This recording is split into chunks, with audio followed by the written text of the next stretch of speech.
Hey ladies, what if I told you that the biggest mistakes women make in relationships are actually things men secretly crave until they don't? That silent treatment? That "I'm fine" text? Or that casual jealousy move? In episode 3 of Women's Secrets, we're tearing off the emotional band-aid and diving straight into the raw, unfiltered truths about what actually messes with a man's head and what locks his heart in for good. Buckle up, because this isn't a rom-com. This is the side of love you were never taught to play with.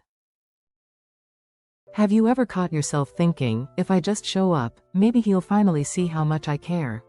Let's slow that thought way down. Because one of the biggest attraction killers in early relationships, and even in long-term ones, is doing something that feels romantic to you, but overwhelming or off-putting to him. Let's talk about this in detail. Never show up uninvited or unannounced. It sounds harmless, right? Maybe even sweet. You imagine him opening the door, surprised in the best way, like he's about to say, "Wow, I can't believe you're here. I missed you so much." But more often than not, his reaction is closer to, "Why are you here?" even if he doesn't say it out loud. The truth is, surprise visits may feel like affection to you, but they often register as pressure or even a power play to him. When a man hasn't invited you over or made an effort to see you, popping in unexpectedly can feel like a breach of space.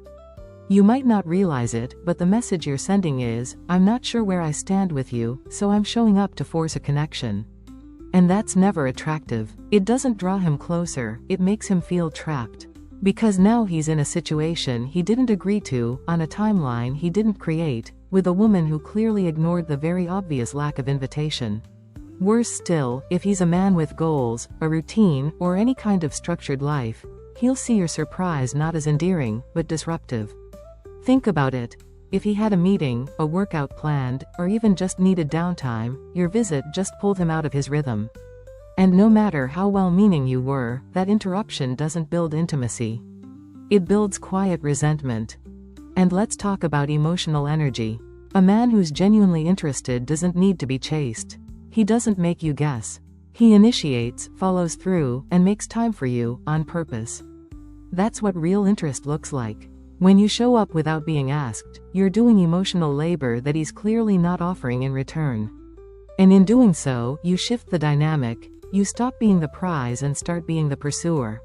A woman who knows her value never forces her presence. She understands that when a man wants her in his life, he'll open the door himself, no surprise needed. So if you ever find yourself tempted to just stop by, take a deep breath, pause, and ask yourself, why do I need to do this? If the answer is anything other than, because he invited me, it's time to step back. Let desire flow naturally, not from pressure, but from mutual intention. You're not a pop-up ad. You're a full experience. Let him request access. Don't shower him with gifts, especially if he's not giving anything in return. This one cuts deep because it's coming from the best part of you, the part that wants to show affection, nurture, and build connection. Maybe you knit him a scarf, drop off homemade banana bread, or grab that limited edition cologne he once mentioned in passing. It feels thoughtful, romantic, personal. You're thinking, he'll feel how much I care. But if the man on the receiving end isn't emotionally available or engaged in the relationship, your loving acts become background noise. Or worse, they start to feel like pressure. When you give, and he doesn't match that energy, the dynamic becomes uneven. Suddenly, you're investing while he's just accepting. And the more he receives without reciprocating, the more he subconsciously lowers his effort. Why should he chase you when you're already doing the emotional heavy lifting and handing out freebies? It doesn't inspire him to value you, it teaches him that your love is easy to get, even when he gives nothing in return. Let's be real, a man who's truly into you won't let you outgive him. If you surprise him with a kind gesture, he'll respond, maybe not always with material things, but with initiative, attention, consistency. He'll be inspired to match your energy. But if you're constantly the one making the moves, the meals, and the memories, and he's giving you crumbs, that's not love, that's imbalance. And that imbalance breeds resentment and confusion, mostly in you. Here's the hard truth. When you continue gifting your time, energy, and affection to a man who's emotionally absent, those gifts don't look generous. They look like silent bids for approval. You start giving not to express love, but to earn it. And the moment your love becomes currency instead of connection, the relationship loses its soul. A woman in her power doesn't bribe a man with baked goods or thoughtful surprises. She gives when it's mutual, not when she's hoping for a reaction. So if you're in a situation where you're over-delivering and under-receiving, pause. Ask yourself, am I giving from love, or from lack? If he isn't making space for you, if he's not meeting you halfway, you don't need to give more. You need to give less. Let him feel the absence of your effort. That's when you'll see whether he steps up, or steps out. Your attention, your kindness, your thoughtfulness, it's not free merchandise at a giveaway table. It's earned through presence, consistency, and genuine effort. So save the scarf, the soup, and the sweet notes for the man who actually shows up for you. Don't take the lead by inviting him places. No concerts. No exhibitions. No, I thought of you, so I grabbed a seat kind of invitations. Why? Because every time you initiate, you plan, and you create the moment, you quietly flip the dynamic. You step into masculine energy and unknowingly push him further into passivity. And here's the twist. Even if he accepts, even if he says yes with a smile, the internal shift has already happened. He's not chasing you, he's just saying yes to the ride. Think about it, men are biologically wired to pursue what they want. And when a man is emotionally invested, he'll create opportunities to be around you. He'll make plans, initiate contact, and show you, without needing prompts, that you're on his mind. But when you're always the one suggesting dinner, booking tickets, or crafting casual date opportunities, he doesn't feel the need to take charge. And when a man doesn't need to step up, he usually won't. That initial spark, that pursuit energy, it fades. Fast. Even worse, constantly initiating sends an unspoken signal. You're not really choosing me, so I'm going to orchestrate chances for you to. It creates an emotional imbalance where he becomes the passive receiver of effort instead of an active participant in the connection. You stop being the mystery he's drawn to and start becoming the event planner he politely thanks. Now sure, there are ways to gently steer a connection without overstepping, using techniques like emotional framing, timing, and my personal favorite, the vector and space method. But those tools work when you understand timing and energy. When you're leading from anxiety or lack, even the most well-planned invitation feels heavy. It's not about what you say, it's about why you're saying it. So take a breath and ask yourself, have I been the one doing the work for both of us?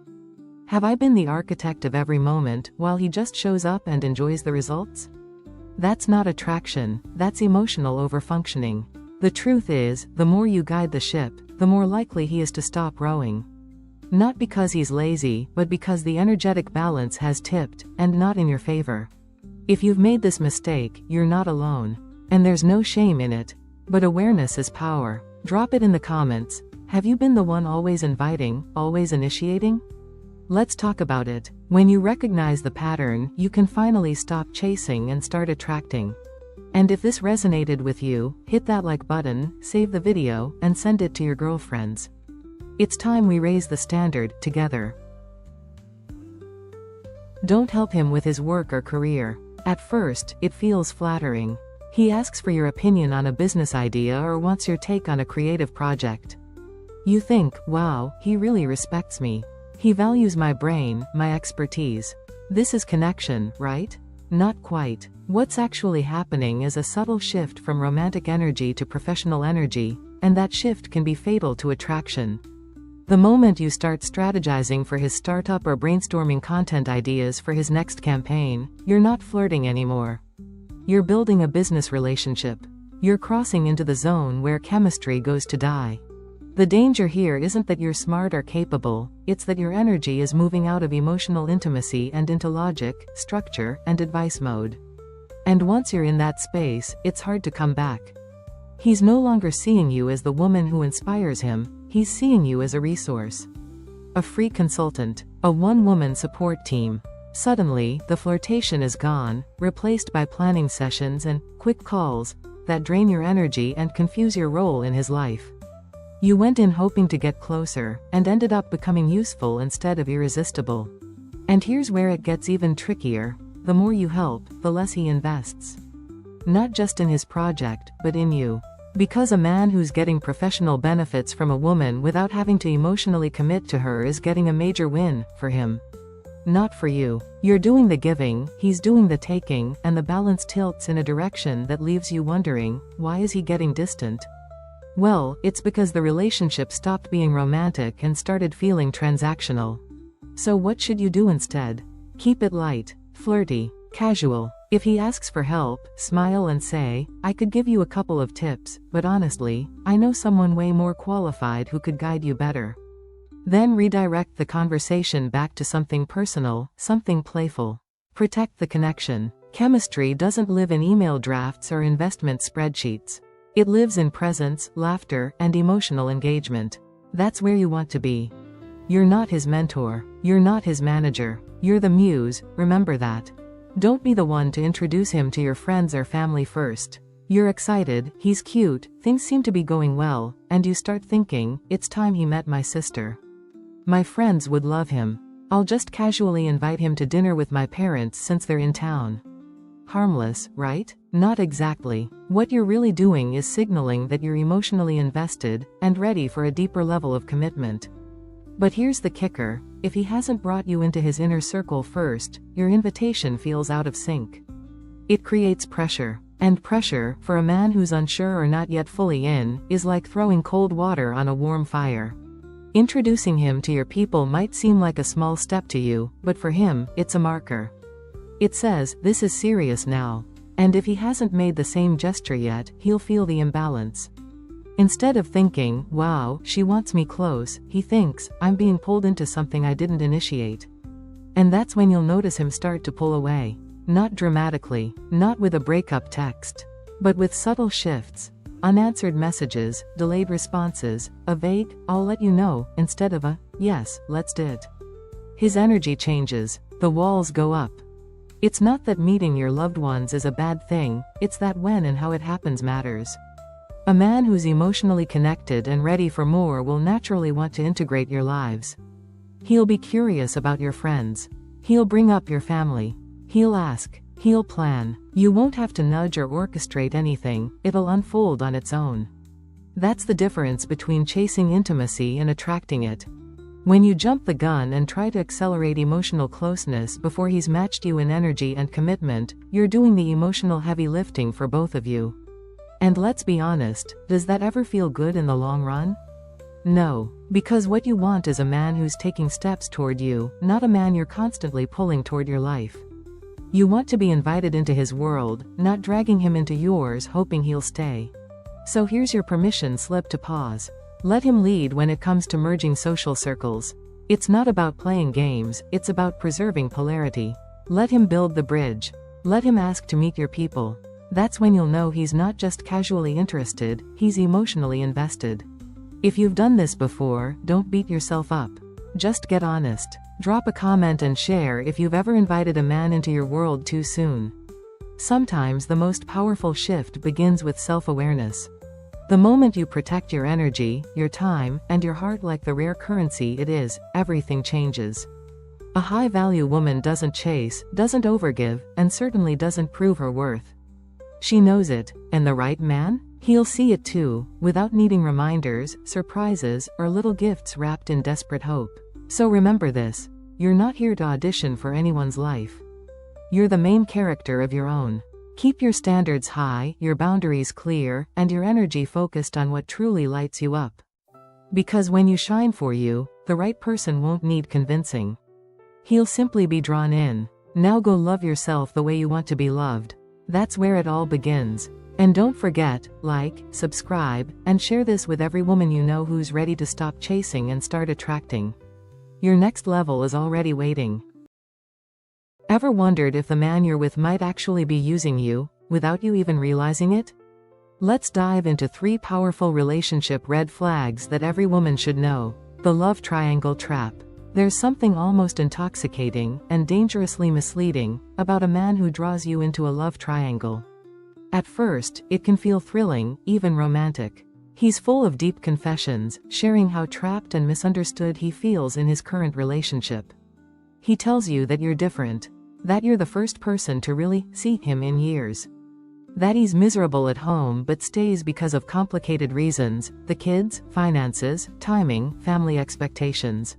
You find yourself empathizing. You believe you're building something real, something worth fighting for. And because you care about him, you wait. You wait for the separation, for the divorce papers, for the moment when it will finally be your turn. You live inside promises. After the holidays, it'll be different. Just a few more months and I'll leave. It's already over between us, I just need time. But as time passes, the promises stretch thinner. The clarity you long for never comes. Important dates, your birthday, Valentine's Day, even weekends, are filled with excuses or silent nights alone. You start to notice patterns you don't want to admit. He's always too busy, too stressed, almost there, but never actually moving forward.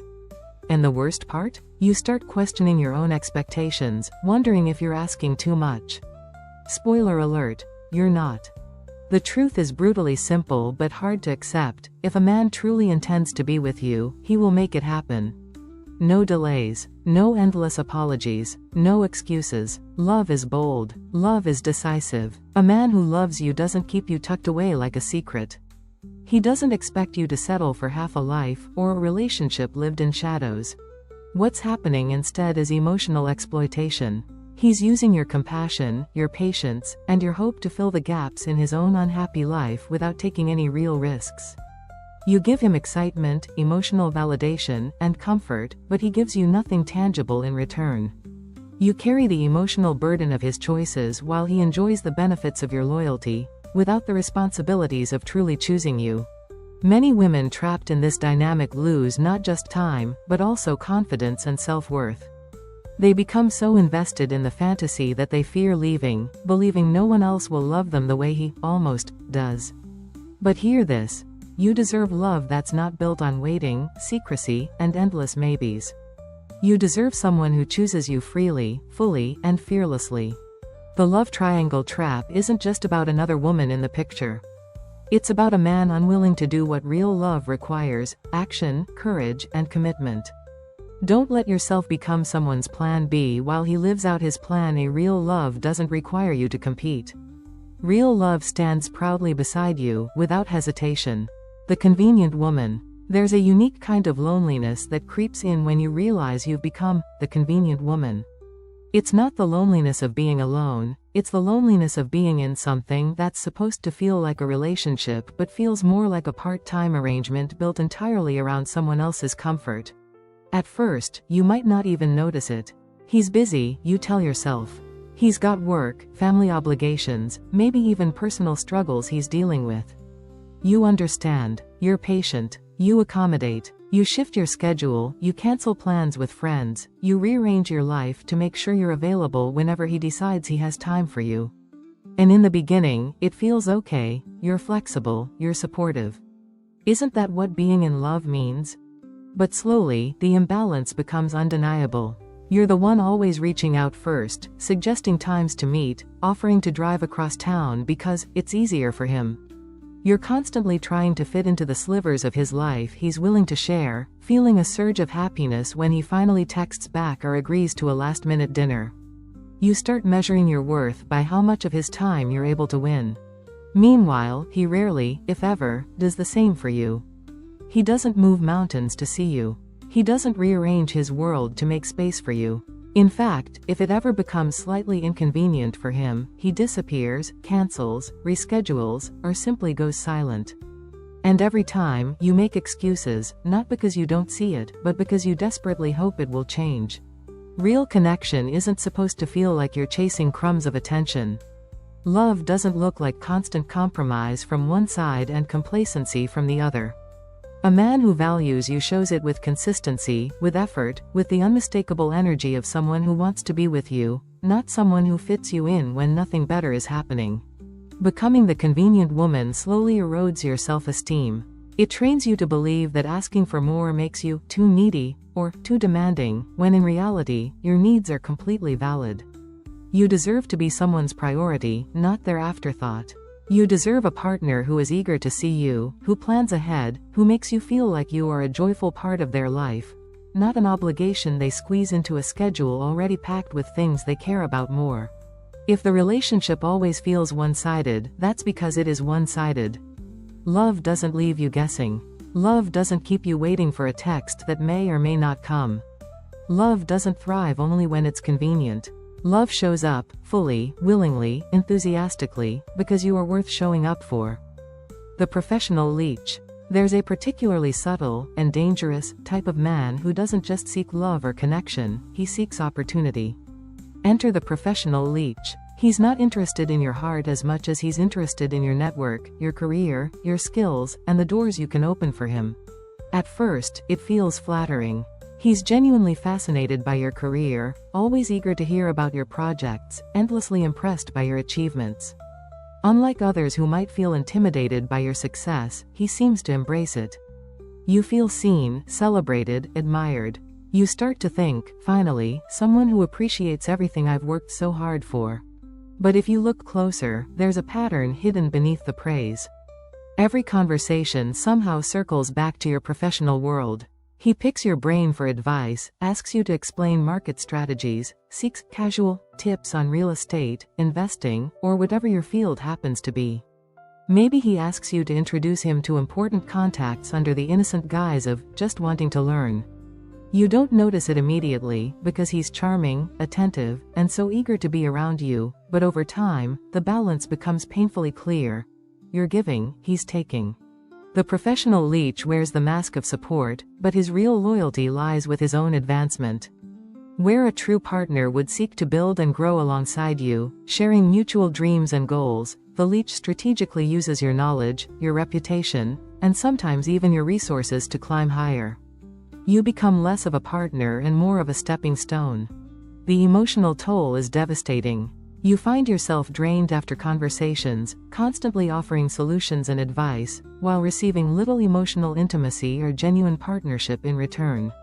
Instead of feeling uplifted and supported, you feel transactional, like a consultant he's lucky enough not to have to pay. Your dreams, your fears, your personal growth become secondary to his ambitions. A man who truly values you doesn't just admire your success, he honors the woman behind it. He's excited about your dreams, not because they benefit him, but because he genuinely wants to see you shine. He contributes, he supports, and he celebrates your victories without trying to siphon off their benefits for himself. When you realize you're being used as a career ladder, the hardest part is often the betrayal of what you thought was admiration. But real love doesn't feel like an interview. Real love isn't measured by what you can give, fix, or provide, it's felt in the effortless, mutual giving between two people who see and respect each other's full humanity. You are not a shortcut.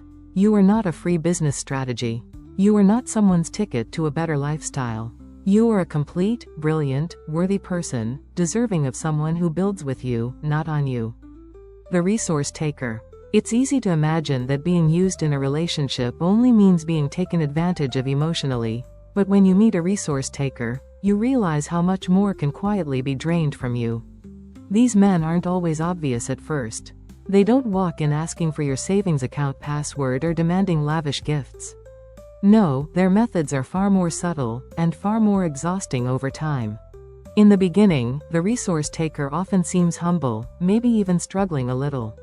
You might admire his resilience or feel compassion for his situation.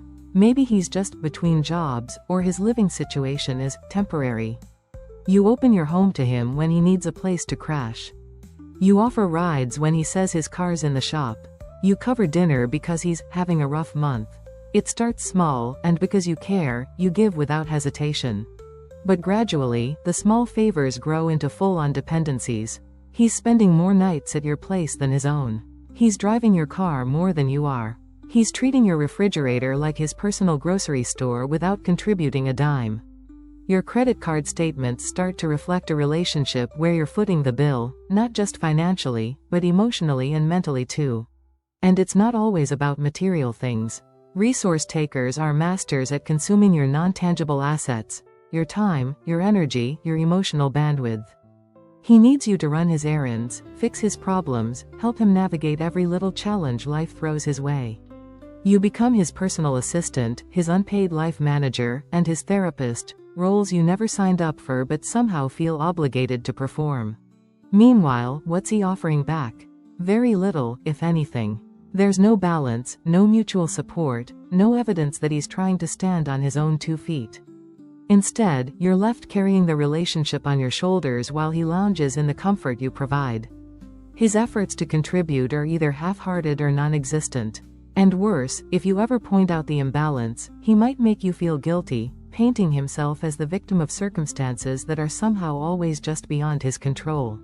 A healthy relationship is a partnership, where both people bring resources to the table, whether it's emotional support, shared responsibilities, mutual financial contributions, or simply the willingness to grow together.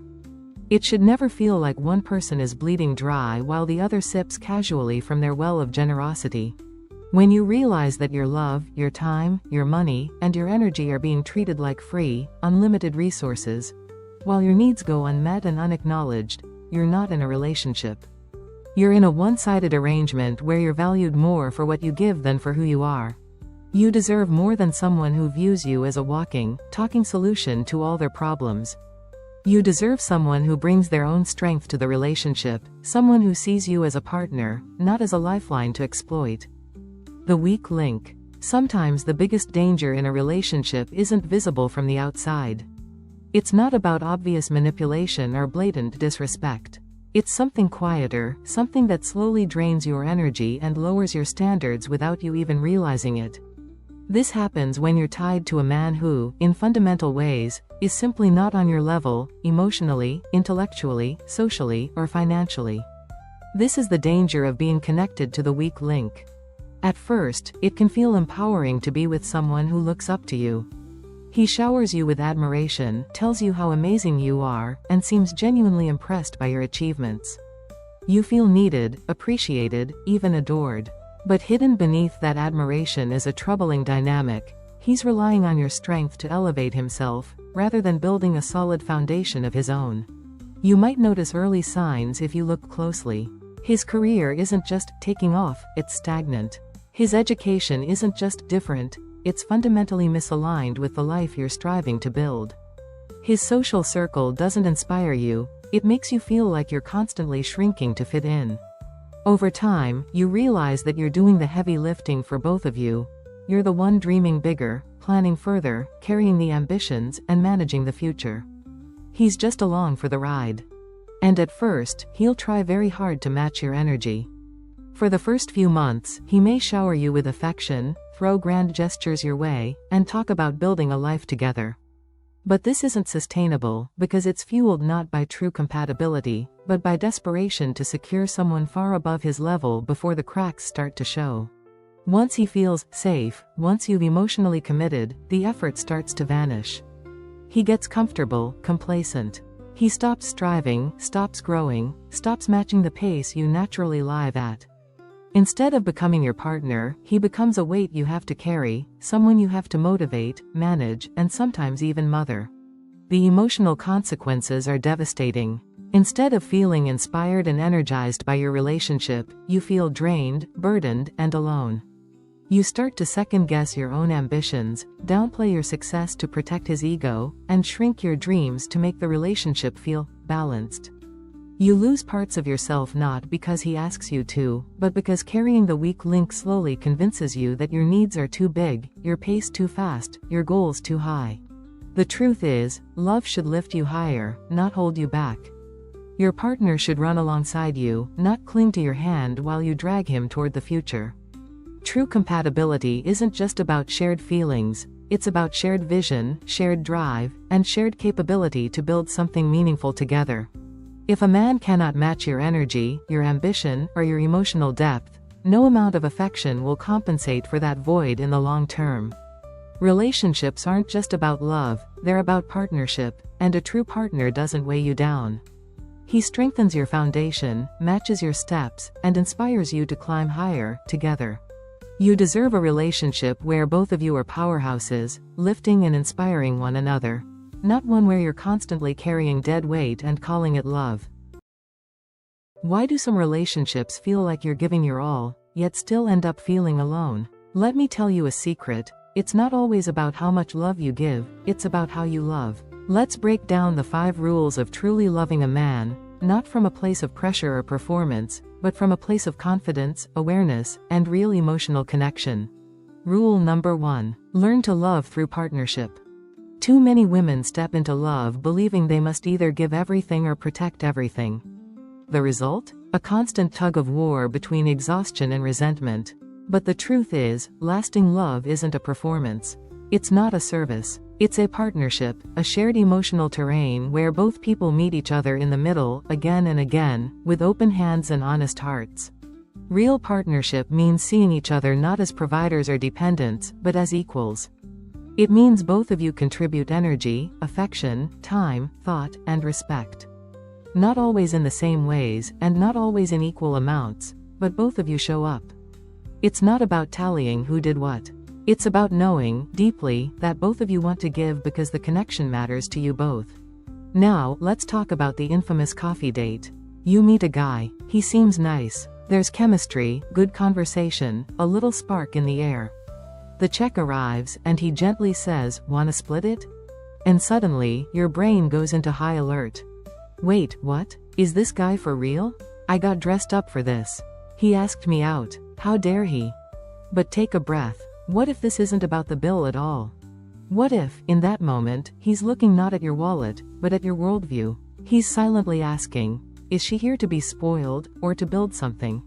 You see, splitting the check isn't always about money, it's a small, subtle window into mindset. He's trying to find out, is this woman coming into the relationship expecting to be served? Or is she someone who believes in mutuality? Not because she has to pay, but because she chooses to stand beside someone, not beneath or above him. It's easy to scoff and say, well, a real man pays. But here's the twist. A real man wants a real woman, and that means someone who understands the power of giving and receiving. Someone who doesn't see love as a prize to be won, but as a union to be nurtured. And here's where many women, through no fault of their own, trip up. They've been raised on old school rules. A man should chase, a man should provide, a man should carry the weight. But those rules were made for a different era. In today's world, where women are intelligent, empowered, and emotionally aware, love demands a new standard. Chivalry is lovely, but partnership? That's powerful. So when you're faced with that moment, whether it's the check, the first compromise, or the first tough conversation, ask yourself, am I loving like a partner, or like someone waiting to be rescued? Because the most magnetic, compelling kind of woman isn't the one who takes the most or gives the most. It's the one who understands the rhythm of both.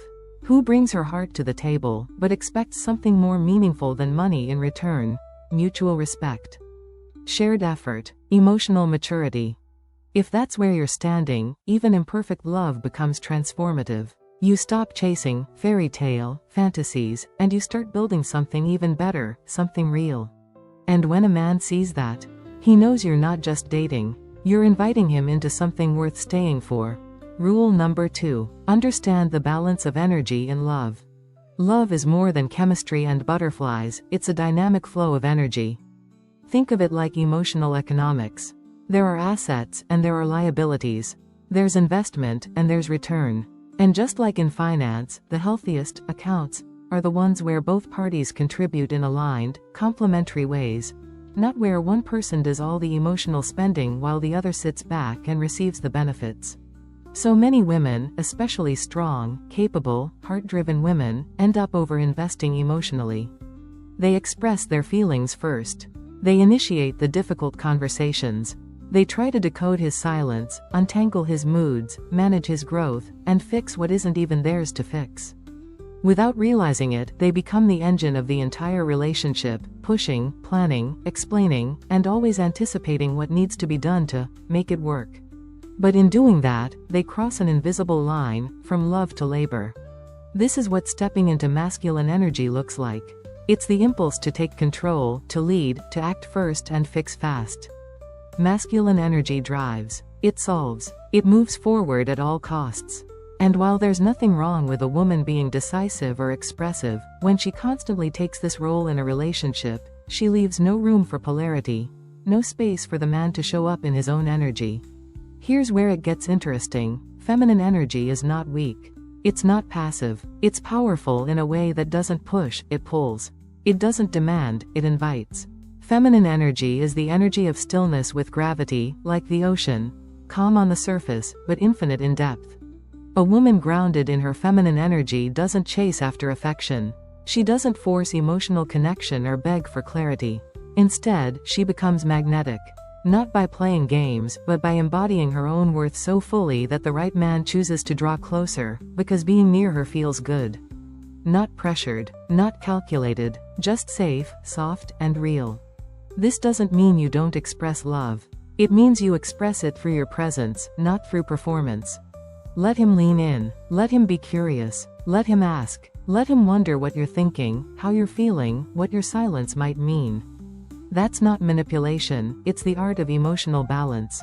It's understanding that love doesn't grow by force. It grows in the space between certainty and mystery, between knowing and yearning. The most compelling women don't force men to love them. They don't explain their worth. They don't run after answers. They create an energy field that says, I am whole, I am here, and I am enough. And from that place, they watch who steps into the space they hold. When you stop leading every moment and start allowing energy to unfold, something magical happens. A man begins to rise, not because you pushed him to, but because he wants to meet you where you are. That is the balance. That is the dance. And that, ladies, is when love stops feeling like a job, and starts feeling like joy. Rule number 3. Keep your personal boundaries. Falling in love can feel like a beautiful blur. You start finishing each other's sentences. You laugh at the same things. You can't remember the last time you checked your phone because, for once, you're fully present with someone who makes the world feel electric. It's intoxicating, and it's easy to believe that the more you fuse your life with his, the stronger your bond will become. But here's the quiet truth. The moment you give up too much of yourself in the name of this, something essential begins to dissolve. Not your love, but your identity. And once that starts to fade, so does the very spark that made him fall for you in the first place. Yes, love means intimacy. Yes, it's about building a shared life. But it should never come at the cost of your inner world. You are not half of a whole. You are a whole human being bringing your fullness to the table. Without boundaries, without personal time, personal goals, personal dreams, you risk disappearing inside your own relationship. And no matter how much someone loves you, no one can stay attracted to a ghost of the woman they once knew. Picture this. A woman falls in love, gets married, and hears the familiar line, "You don't need to work anymore. Just focus on the home. I'll take care of everything." And at first, it might feel flattering, safe, even luxurious. But soon, she finds herself orbiting around his schedule, his career, his needs. Her days become filled with routines that don't belong to her. Her voice softens. Her ambitions dim. She begins to live his life instead of her own. And slowly, something shifts. Not only within her, but within him. Without realizing it, he starts to lose the very respect that love needs to survive. Not because she's weak, but because she's no longer a partner, she's become an extension of his world, not a woman with a world of her own. To keep a relationship alive, you have to maintain interest. And interest doesn't grow from constant closeness or endless agreement. It grows when two people are evolving, separately and together. When your partner sees you light up talking about your passion project, hears the laughter in your voice after a night out with your friends, or watches you commit to something bigger than both of you, he feels drawn to you. Not because you're his, but because you're you. That's why your boundaries aren't barriers, they're invitations. Boundaries say, this is where I end and where you begin, and I want to meet you at that edge again and again. They keep the mystery alive, the respect intact, the love energized. You're not retreating from the relationship, you're feeding it with the parts of you that existed long before he arrived. So honor your individuality, create your space, keep your rituals, your circles, your passions. Book that class, take that solo walk, have secrets, have silence. Be a woman who lives a full, expressive life, with or without a partner. Because here's the irony, the more whole you are on your own, the more deeply your partner will want to stay close. Not because he needs to complete you, but because he sees that you've already done that for yourself. And that is the kind of woman who stays unforgettable. Rule number 4. Love is a two-person dance. Love, at its core, is intimacy. Not just physical closeness, but emotional exclusivity, the kind of trust that says, what's shared between us stays between us. A healthy relationship is like a tango, two people moving in rhythm, matching each other's energy, navigating both tension and tenderness in perfect synchrony. No one else is on the dance floor. No one else hears the music in the same way. It's personal, powerful, and completely private. But in real life, it rarely stays that way. Slowly, without meaning to, more people find their way into your sacred space. A child cries, and he's first in line. Your mom calls, and suddenly, she knows the details of last night's argument. A best friend drops by, and you vent, because that's what girlfriends are for, right? Before you realize it, you've dragged your relationship out of the bedroom and into the town square. Now imagine love like a shared bed. Just you and your man, under the covers, warm, vulnerable, completely yourselves. 4 feet stick out, 2 yours, 2 his. That's it. But if your emotional attention starts drifting, toward the kids, toward your friends, toward people who weren't invited, you start letting others climb under those covers too. First, it's a mother-in-law's opinion. Then a friend's judgment. Then your coworker's advice. And suddenly, it's crowded. Uncomfortable. No longer intimate. This isn't just about oversharing.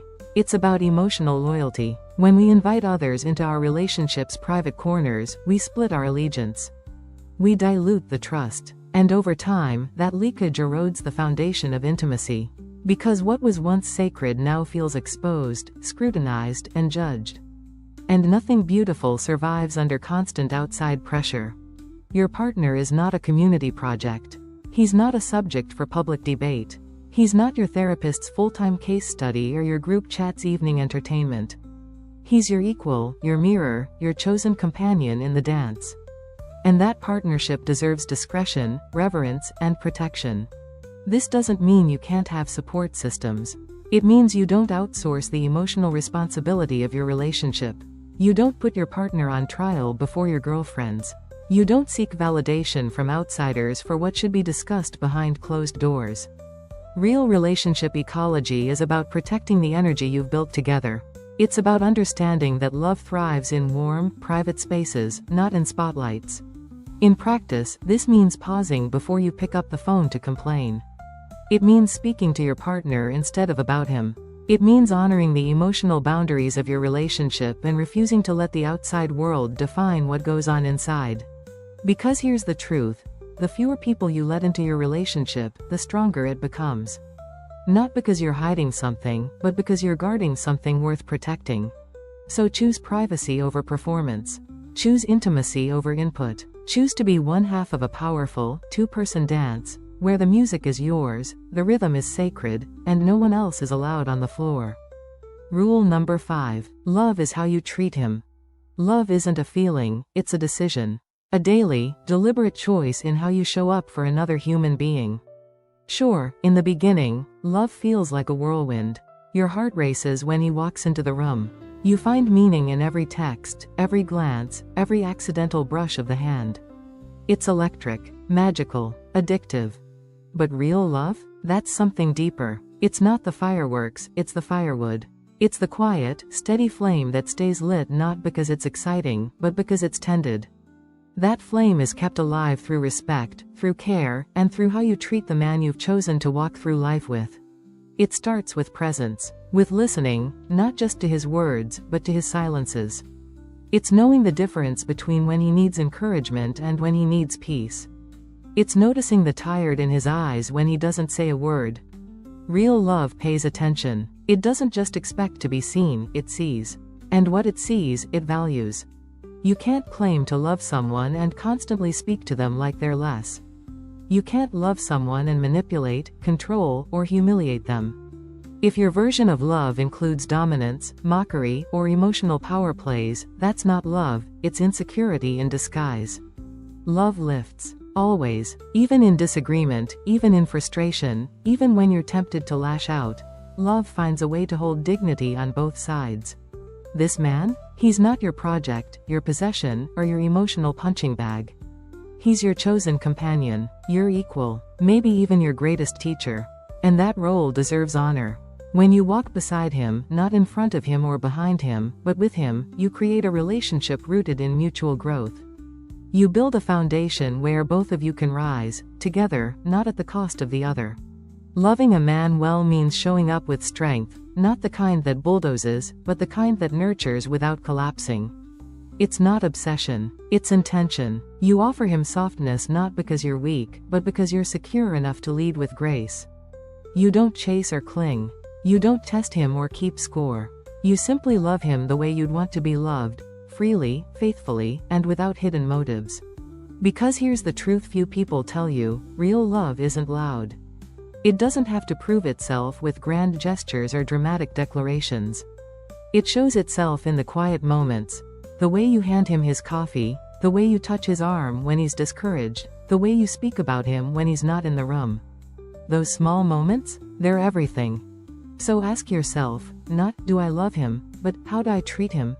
If you want to be a woman whose love endures, let your love be the safe place he returns to, not the storm he's trying to survive. Let it be steady, honest, and generous. Let it be respectful, not only when he's strong, but especially when he's not. That's what real love looks like. It's not a fairy tale, it's a practice. A practice of devotion, offered not from fear or need, but from power, presence, and deep emotional maturity. And that kind of love? That's the kind that lasts. If this resonated with you, don't forget to like the video, subscribe, and check the description for more insights on love and relationships. Because becoming the kind of woman who truly understands love, that's the most powerful thing you'll ever do. Have you ever felt that sudden shift, when a man who once pursued you with excitement suddenly fades into the background? He stops calling, no texts, no updates, just silence. What if I told you there are 5 incredibly powerful tools you can use to reignite that lost connection and, more importantly, hold his attention for the long run? In this video, I'll walk you through the first of these tools, one that may seem simple, but trust me, it's a total game changer. But before we begin, even if you haven't reached the point of radio silence in your relationship, these insights will still help you deepen his interest and emotional investment. So let's start with what I call the secret power of gratitude. Too often, women fall into the mindset that a man simply owes them. If he takes you on a date, well, of course, he should pay. If he wants to be with you, he should call, bring flowers, whisk you away on romantic trips, right? But here's the truth. While men will naturally go above and beyond once they fall deeply in love, getting to that place requires effort from both sides. A man doesn't fall for a woman because she demands his energy, he falls because she inspires it. This is why showing appreciation, real, heartfelt appreciation, is such a vital part of building a lasting bond. Gratitude makes a man feel seen. It reminds him that his efforts matter. But when a woman stops thanking him, even for the little things, he begins to feel like an employee working a job without pay or recognition. And trust me, no self-respecting man sticks around in that kind of emotional climate, especially the strong ones, the ones who know their worth. They won't tolerate emotional imbalance. If they feel like they're always giving and never receiving, if everything they do is taken for granted, they'll walk. Not because they're cold, but because you've stopped giving them a reason to stay. And here's the beautiful part, gratitude costs nothing. Yet, it distinguishes you instantly from 90% of other women. Most don't express it. They assume it's implied. But that's a dangerous assumption. So here's your mission, starting today, express gratitude, even for the smallest things. Still wondering how? Let's break it down with a few real-life examples. Imagine you say, "Serge, I really appreciate your calls. I know how busy you are, how many people rely on you, and how intense your job must be. But you still make time to connect with me, and I'm honestly grateful for that." Or maybe, "Alex, thank you so much for taking me to this restaurant. The vibe here is amazing, the music, the atmosphere, everything. You seriously have great taste." It doesn't stop there. "Thank you for the movie night. Thank you for making that dinner reservation. Thank you for organizing such a beautiful evening." Now, you might think these are small, obvious gestures that don't require thanks. But here's the twist. Men remember women who notice. They cherish women who appreciate. When you acknowledge their efforts, even just verbally, it makes them feel like your hero. And that's exactly what most men want to be. See, when you enter a serious relationship or marry a successful man, something interesting happens. The dynamic shifts. He becomes the king of the relationship. Not because he demands it, but because he's built to lead, protect, and provide. But he can only embody that role fully if you allow him to. Men crave that feeling of importance in the eyes of the woman they love. They want to be the center of your world, not because you're weak or needy, but because your attention, your admiration, is everything to them. When you thank him, you crown him. You're no longer talking about yourself, your day, your stress. You're saying, look at you. I see you. I value you. And that makes him want to come back to you over and over again. He feels respected. He feels needed. He feels powerful. And in that feeling, he finds his reason to stay. What if I told you that the way you speak to a man can make or break not just his interest in you, but your entire relationship dynamic? There's one rule of communication I want to share with you today, and once you see it, you won't be able to unsee it. Imagine this. You're standing here, and your man is right there in front of you. The way you communicate can come from 3 directions: from above, from a neutral place, or from slightly below. And trust me, only one of these actually makes a man lean in closer. Let's start with the top, communication from above. It sounds like this: babe, book us those premiere tickets. Buy me that bag. I need you to take me shopping tomorrow. Or, why didn't you do what I asked? Can you just do it the way I said? Sound familiar? This is what I call boss mode. It's when you speak like a manager issuing instructions, demanding, commanding, not inviting. Sure, it might work in the office, but in relationships? It makes a man instinctively back away. The roles this communication style falls into? The ice queen, the lady boss, the I'll do it myself woman. And while those roles might sound powerful, they rarely make a man feel connected or emotionally invested. Then there's neutral communication. Hey, Pasha, how have you been? Wow, it's been a while since we caught up. Friendly, polite, harmless, and also completely forgettable. This is the role of the eternal friend, the buddy in a skirt, the coworker, the chill companion. He might enjoy talking to you. He might even think you're cool.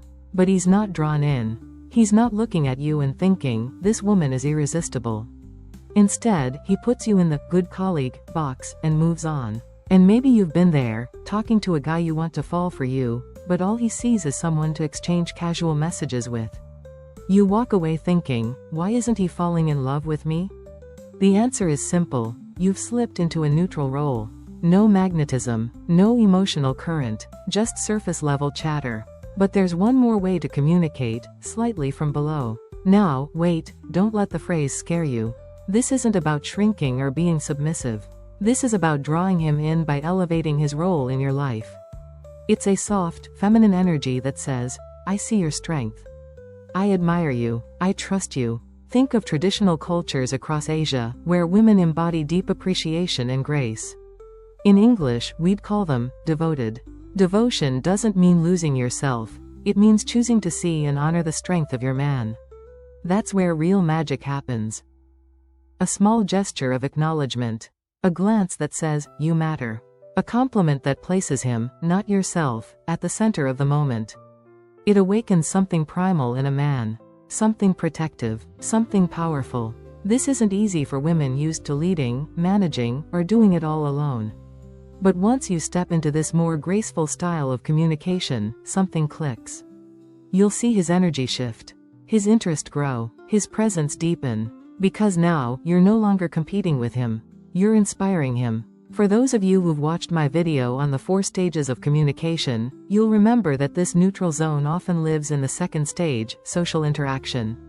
If that sounds confusing, scroll through my channel and watch the 4 levels of communication. It'll all click into place. But back to gratitude. Yes, we're still talking about it. Why? Because it's that powerful. If you do nothing else but genuinely thank your man for the little things, you're already ahead of 90% of women out there. And here's the wild part. This isn't just about men. Gratitude changes how everyone responds to you. So today, ask yourself, what can I thank him for? What did he do, however small, that deserves acknowledgement? In my next video, we're going to dive deep into the art of giving compliments. I'll share exact phrases, secret tips, and subtle ways to lift a man up without ever losing your own power. So be sure to hit that subscribe button, give this video a thumbs up, and drop your thoughts in the comments. I'd love to hear your own gratitude stories. Tell me how you've used appreciation to connect with a man. What shifts did you notice? What worked, and what didn't? And if any of today's insights were new to you, whether it's the 3 communication styles, the power of feminine kindness, or the ability to refocus attention onto your man, write that down too. Your thoughts, your reflections, your lightbulb moments, they're all welcome. Most of all, tell me, what has your man done recently, big or small, that deserves a simple, heartfelt thank you? Type it out below. Make it real. What if I told you that chasing him is exactly what's pushing him further away? And that the real way to bring him back is to stop trying? Sounds crazy, right? But here's the truth. There is a strategy, a calm, confident, no drama path, to make him want to come back on his own. This isn't about manipulation. It's about reclaiming your power. So let me walk you through 7 steps to make him reconsider everything, and maybe even crawl back to you himself. Let's start with what not to do. When a man leaves, the first instinct many women have is panic. You send him messages, dozens of them. You ask, why? Why are you doing this? You try to meet up, plead, even beg. You become a digital detective, watching his socials, waiting near his work, creating coincidental encounters. You feel like you're spiraling, right? But even if you're not physically chasing him, the emotional pressure you're putting on him is real, and just as intense. You're texting, calling, reaching out. All your inner instincts scream, bring him back. And yet, following your heart in moments like this can backfire in a big way. We're constantly told to listen to your heart, trust your gut, follow your feelings. But when a man pulls away, those instincts, as raw and real as they feel, can push him even farther. So instead, here's what actually works. Step 1. Stop chasing. Give up the idea of following him, emotionally, physically, or even digitally. It's one of the hardest things to do when your heart is breaking, but it's the most critical first move. Right now, your instincts are screaming at you to fix things, to close the gap, to reach out in every way possible. But what feels urgent to your emotions only fuels distance in reality. Every text, every accidental run-in, every late-night social media stalk says one thing loud and clear: you're still chasing. And the truth? No one wants to be pursued by desperation. The more you try to insert yourself into his world, the more he pulls back. To him, your love looks like pressure. And pressure doesn't rebuild connection, it destroys the space where it might grow. Chasing, even in subtle forms, shifts the power dynamic in the worst way possible. You become the one doing all the emotional labor while he becomes the prize, and that's not a relationship, that's a pursuit. Think of it this way: the more you chase, the more he sees you through a filter of lack, like someone who can't stand on her own. And that image will never trigger desire, only guilt, annoyance, or worse, indifference. This is not about playing games or being manipulative, it's about reclaiming your dignity. Emotional overexposure makes it too easy for him to forget what made you special in the first place. Real impact comes from silence. True power begins when you step back and let the absence do the talking. Let him feel your non-presence. Let him sit with the quiet. Sometimes, silence is the only language that hits deeper than words. When you stop chasing, you don't just stop calling, you stop bleeding energy into someone who isn't ready to receive it. And when that energy returns to you, that's when the healing, and the magic, begins. Step 2. Disappear, for about a month. I'm not talking about playing hard to get or trying to manipulate him with silence. I'm talking about a complete emotional detox, for you. You must vanish. That means no texts, no DMs, no watching his stories, no tagging him in funny little memories, and absolutely no accidental encounters. Don't show up where he goes. Don't ask mutual friends how he's doing. You're not trying to stir his curiosity, you're reclaiming your peace. This time isn't about making him miss you, it's about learning what you feel without the noise of chasing validation. Disappearing gives him what he thinks he wanted: space. And that's the most powerful thing you can offer, not because it gives him freedom, but because it finally allows him to feel your absence. Without your energy constantly showing up to soothe, entertain, or remind him of your existence, something shifts. You become a void, not a presence that's easy to ignore, but a silence he can't help but notice. Why? Because breakups, even when they're his idea, aren't clean slates. They're ruptures, emotional earthquakes. A man might walk away thinking it's for the best, but once the dust settles, the quiet gets loud. He starts asking himself questions one's only silence can provoke. And here's where male psychology kicks in. Men are territorial. Once they've emotionally, physically, or even romantically invested in someone, that space is marked. Even if they leave, they still circle back. They check. They wonder if someone else has claimed what they stepped away from. They may not express this directly, but trust me, the curiosity builds. Why? Because in his mind, you were never just a person. You were an investment of time, of effort, of emotional labor, and now that investment is gone. Off the radar. And that absence creates discomfort. The same man who once said he needed space starts wondering, what if I made the wrong call? Let him wonder. Let him sit in that. Let him taste life without your laughter, without your warmth, without the comfort of knowing you're just a message away. That's when the real questions hit him. Am I really happier without her? Did I give up something that was actually good for me? But, and this is critical, if he does reach out during this silent phase, don't drop everything to run to him. This is not the moment to open the floodgates with, OMG, I've missed you so much, I'm so glad you texted. That would only hand him the power again. Because here's the truth, just because he misses you doesn't mean he's ready for you. There's a massive difference between missing your presence and being prepared to rebuild the relationship with maturity and respect. So, if he reaches out, stay calm, stay centered. You don't have to ignore him completely. This isn't about punishment.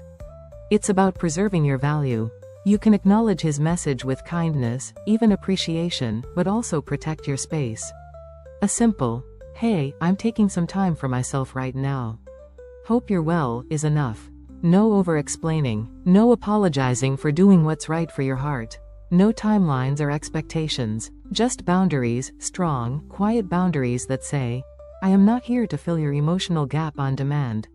And that, right there, is when the shift begins, not in him, but in you.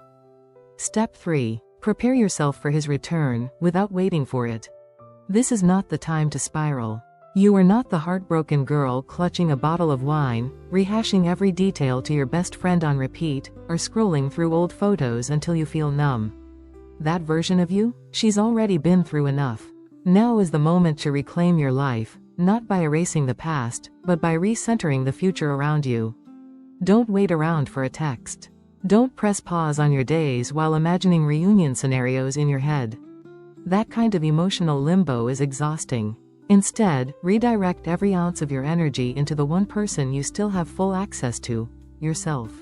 Refocus your attention like your life depends on it, because emotionally, it kind of does. Your nervous system needs new input, fresh signals, and that starts when you make deliberate choices to invest in yourself. Start something that challenges you.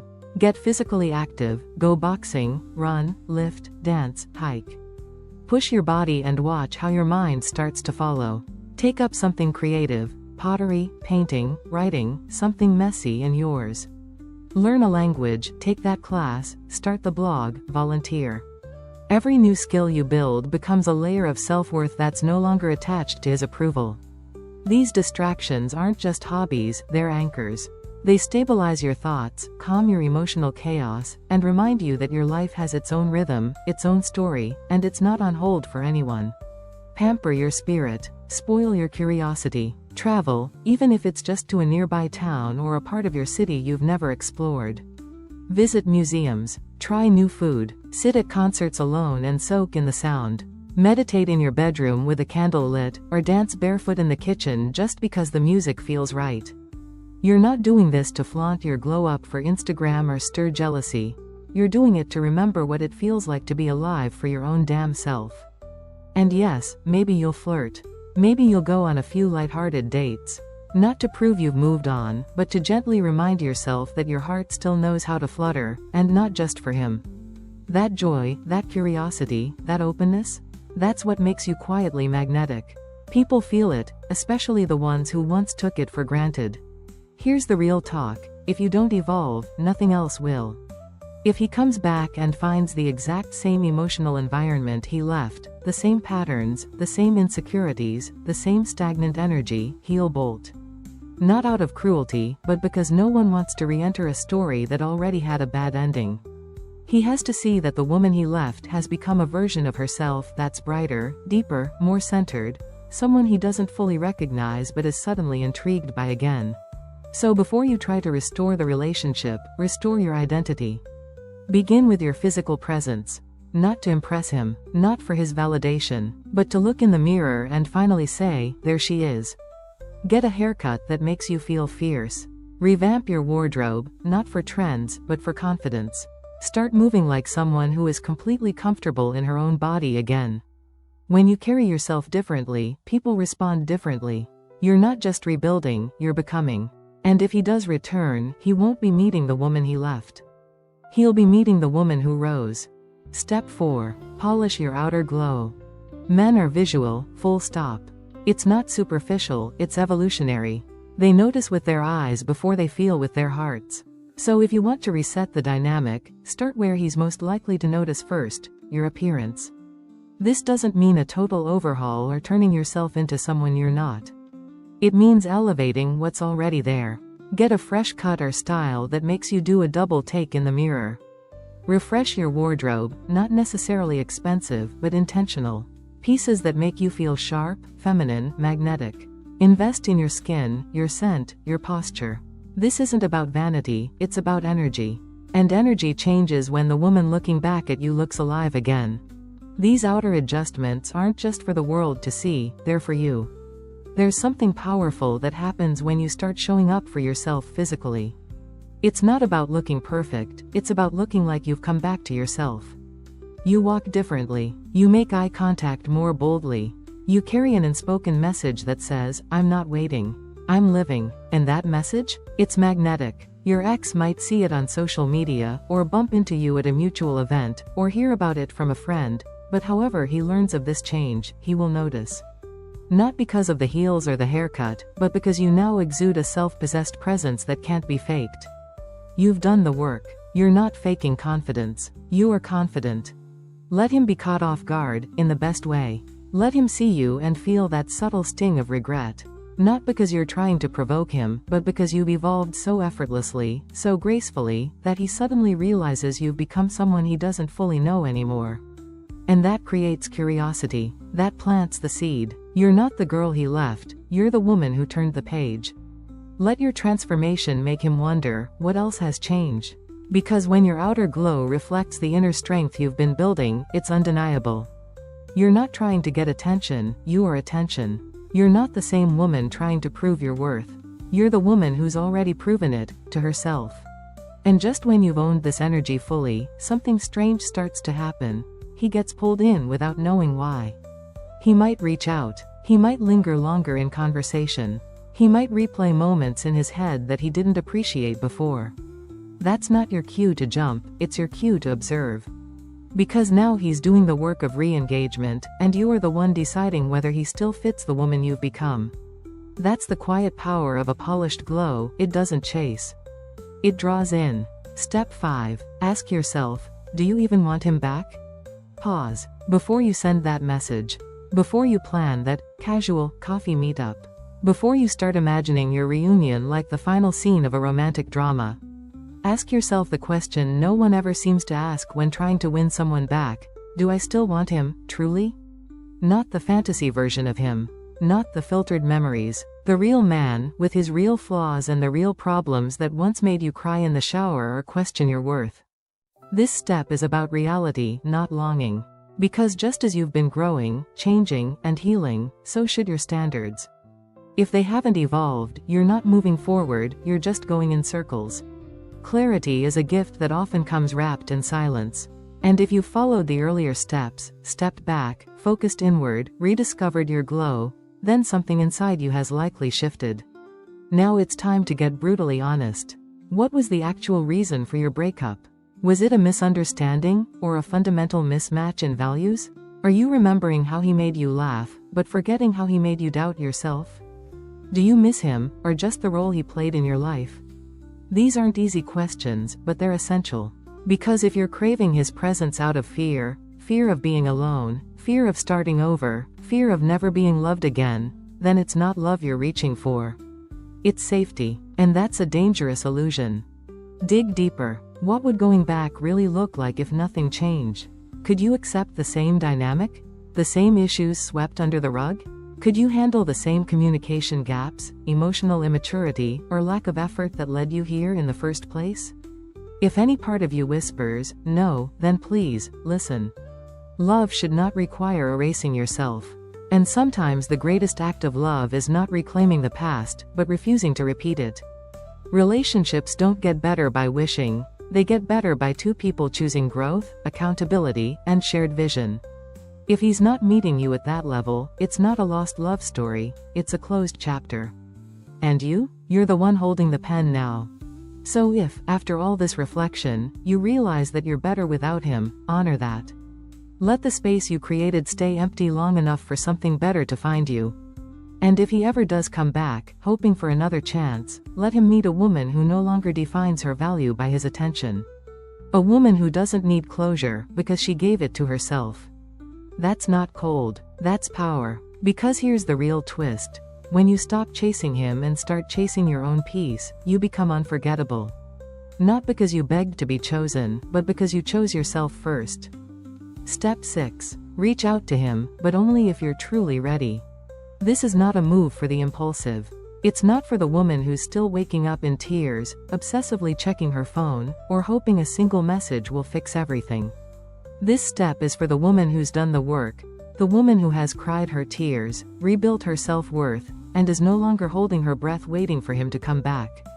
You reach out not because you're desperate, but because you've detached enough to handle silence as easily as a response. That's the level of emotional independence required here. If you're still in pieces, don't reach out. Because this step only works when you are whole, when you're reaching out from clarity, not from chaos. Now, assuming you're truly ready, let's talk about the how. First rule: bury the generic openers. You are not sending a "Hey stranger" text. You are not starting with "I miss you" or "just thinking about you." That's emotional bait, and he'll feel it. The goal isn't to spark drama or stir guilt, it's to plant a seed. A subtle reminder that you still exist, not as his ex, but as a woman who's thriving, grounded, and, here's the kicker, totally at peace. That alone will intrigue him. So your message? It needs to be specific, intelligent, and rooted in shared experience. Think of it as emotional judo. You're using a past connection to redirect attention, not to control an outcome. Examples? Let's elevate them. Instead of saying, "I've missed you," say, "I finally got around to that novel you kept raving about." You weren't kidding, it's a masterpiece. See the difference? Or maybe, "Caught a movie last night and one of the scenes totally reminded me of that insane road trip we took. Couldn't help but laugh." Light, genuine, free of expectations. Even a logistical text can carry emotional undertones without being obvious. Quick question: what was the name of that beachside hotel we stayed at? Thinking of planning a trip and remembered how perfect that place was. You're not pushing, you're inviting curiosity. That's it. And here's the most critical part. Let the message breathe. Don't double text. Don't stalk his reply time. You've said your piece, now leave it. The power of this move isn't in his immediate reaction, but in the mental echo it leaves. If he replies, great. Keep the energy balanced. Mirror his pace. Respond thoughtfully, but don't rush the connection. One message every week or so, keep it natural. Let it build without pressure. And if he doesn't reply? That's data, not rejection. It means he's not ready, and more importantly, you are. Because readiness isn't about reuniting with someone. It's about being so sure of your worth that someone else's silence doesn't shake it. Step 7. Meet, but not on a date. This isn't a candlelit dinner or a second chance wrapped in a latte. This is something far more powerful, a carefully orchestrated, casual encounter designed to shift the entire emotional dynamic between you two. When the timing feels aligned, and only when you've done the deep inner work, you initiate a low-pressure meeting. Think coffee, midday, Public place. No expectations. No romantic cues. You're simply reconnecting, like two people who once shared something important, and are now adult enough to share a moment of presence. But make no mistake.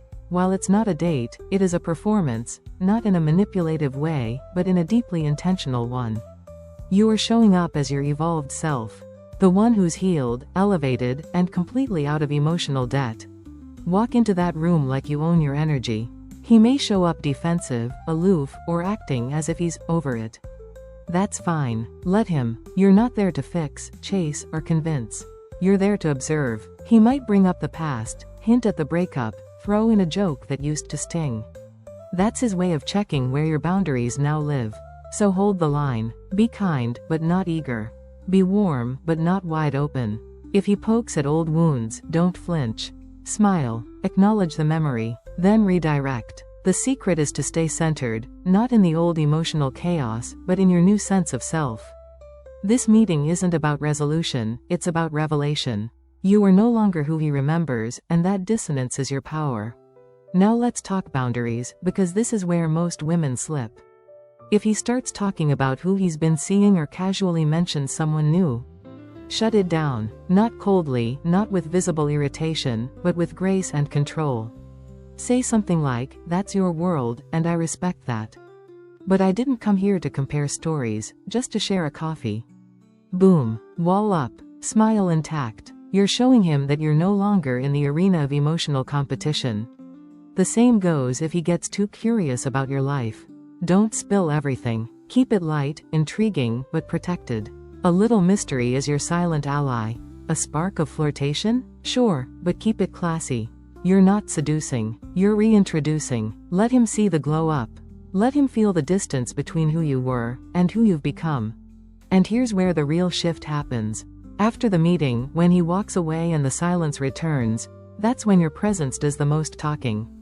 He'll think, why did she reach out if she's not chasing me? He'll feel the weight of your composure, the confidence in your tone, the ease in your laughter. And it will get to him.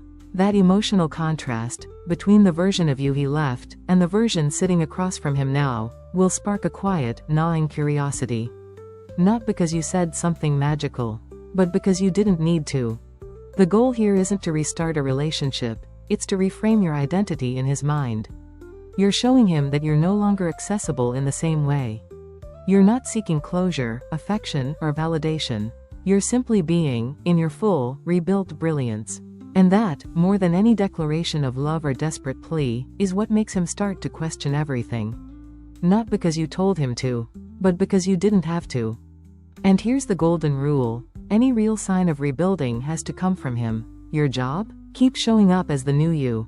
Set your boundaries. Keep your standards high. And let him be the one to close the distance, if he's worthy of that chance.